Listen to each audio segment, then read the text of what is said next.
Well, I'm at Bishop's Bowl Fishery today on Marshes Lake, and I've been here with the Matrix cameras doing some bits and bobs, lots of filming during the day, and I just fancy stopping on for a couple of hours and doing something a little bit different with a method feeder.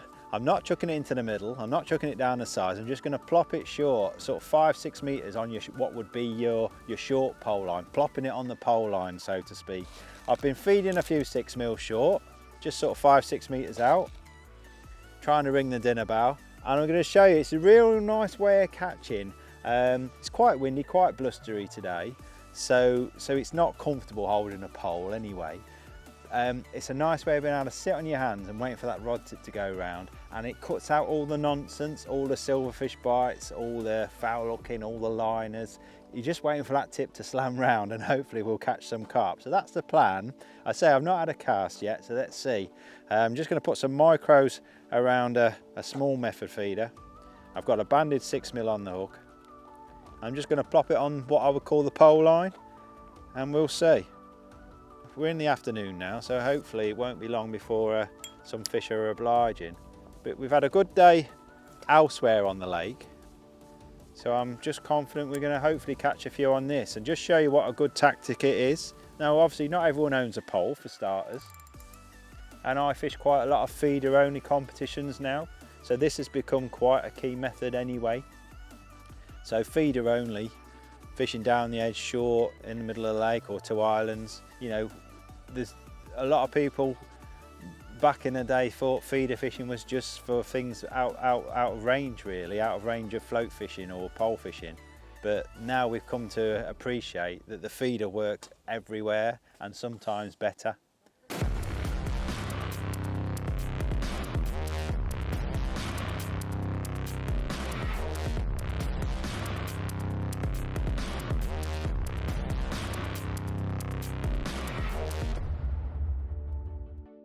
But yeah, we'll see. The tip's rattling already.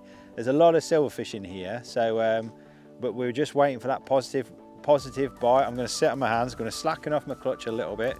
Don't forget to slacken off the clutch, because we're at such short range, it could be quite savage, these bites. So we're just waiting for it. I've got everything nicely locked. I've got a nice rear rod rest, and it can't go much further at the front.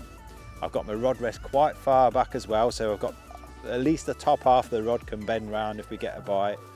But some of these bites can be really savage, and it tends to be the smaller fish, the livelier ones, that really go off quickly. So we'll see, but you know, we might take a few casts to get them going. But I'm not going to leave it in too long. It might be caught on a rock, or there might be some sticks or stones or something down there that it's caught up on.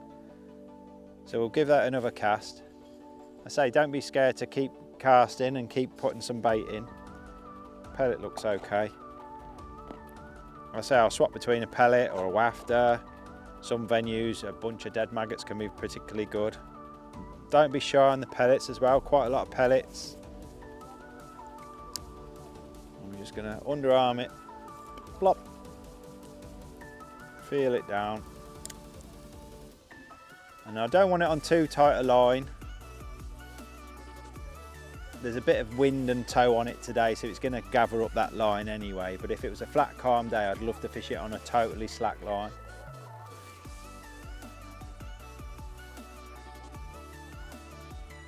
We've just got a tiny bit of tension on it. I've got no problem just pulling a bit of line out and just paying out a bit of line as well. What I don't want is the fish to bump into the line and bolt off.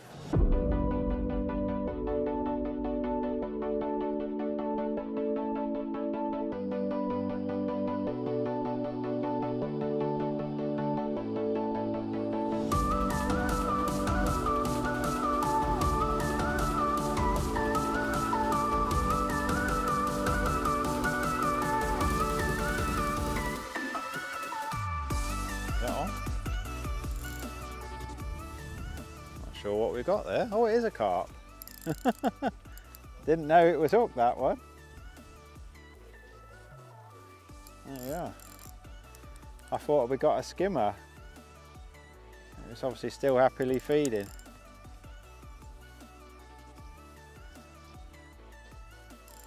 Nice. So just take your time. You've only hooked it short, so you haven't got exactly far to play it. but just be mindful of the fact that you've not pulled it a long way, so it could have quite a bit of energy in it. But yeah, great stuff. So I knew we'd catch. It's a lovely way of catching fish. Long common. So now he knows he's hooked. But some of the bites are weird. You know, they absolutely rip off the rest sometimes, and then other times you just get like a nice little nod, as if it's still feeding, like that one. Come on. It's surprisingly clear actually. Now the wind's dropped. It's been really windy, but it's dropped now. You can see him there. Yeah. Gotcha. Cracker. Oh, he's a bit flippy. Right in the middle of the bottom lip. It's always a good sign that you're doing it half right, I always think, when you're method feeder fishing or bomb fishing. We'll pop you straight back.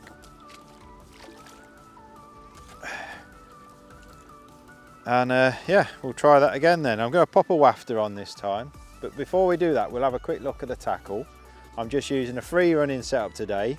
I've got a small Matrix alloy method feeder.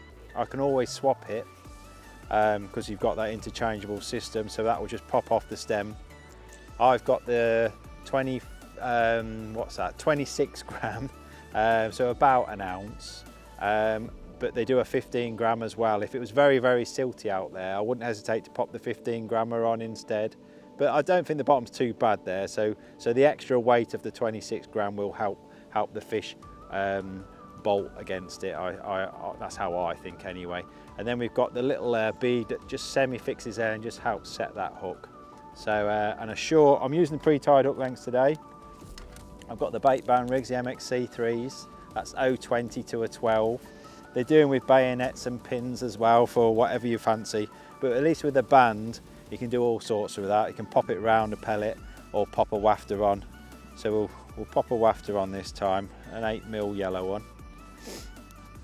Little band and wafter.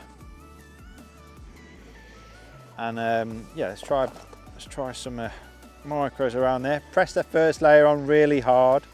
I don't use moulds, not very often anyway. I just prefer to do it by hand. I find it faster, and I just get the pressure that I want.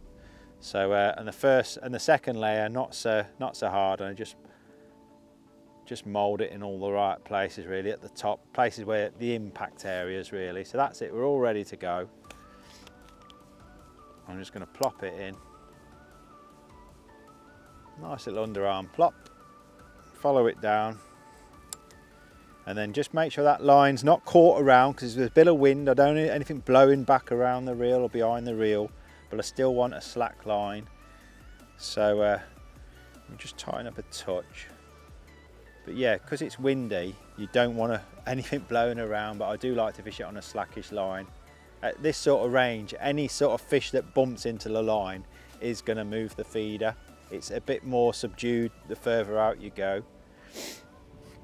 But as far as tackle goes, it's my trusty 10-foot feeder, my Horizon X commercial feeder. So, and then I've got a 3500 EFOS reel, 8-pound XD mono. Nice, that's the bulk spools. So I just fill it up, and jobs are good. It's 0.23, 8-pound, nice and strong. Well, that's a nice little rattle then. We've not fed any 6mm. Let's throw some 6s over the top. Yeah, so nice and strong. Oh, there we are. Fish on. Oh, how was that not on? It went round nicely as well. We'll try that again. That's fine. It's a nice quick way of fishing as well. You know, you're in and out really fast. And vary the amount of squeezing, because we're not chucking any distance. It's not going to hit the surface really hard, so you don't have to over squeeze those pellets. But if there was a lot of small fish about, I tend to squeeze it on harder, and if it's very deep, I would tend to squeeze it on harder. But it's not too deep where we're chucking there. That was a little rattle straight away. Plenty of signs on that tip anyway. But sometimes you just got to rotate your hook baits and just ring the changes. You might want a big standout hook bait, something a bit more selective. I'm quite a big fan of using little hook baits, but when there's loads of silverfish about at this time of year, it's a big no-no really. You need something a bit more selective. But we can swap and change. So next cast I'm going to probably go in with the ground bait. I've got a 50-50 mix of match method mix and micros there. So not just ground bait on its own. I do think it's important to leave the micro pellets in the peg, and it allows some bait to stay there, whereas the ground bait can just waft away and you're not really putting any feed content into the peg. We are trying to feed the fish and hold them there, I think, on this sort of line. It's a line they naturally come to get food. There we are. It'll be on.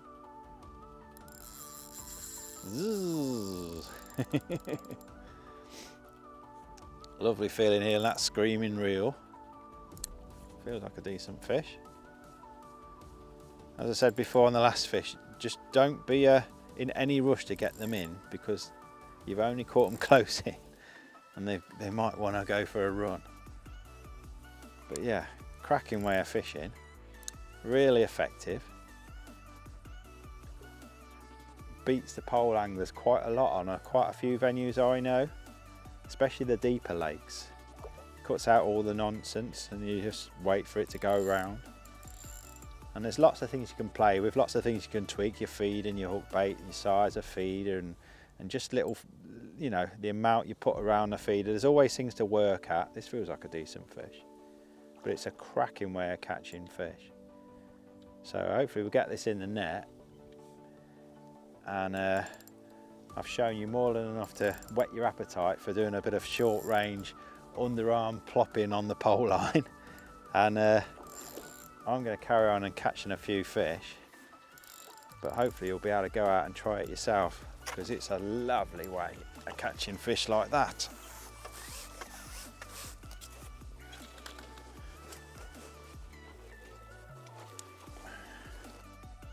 There we are. Absolute cracker.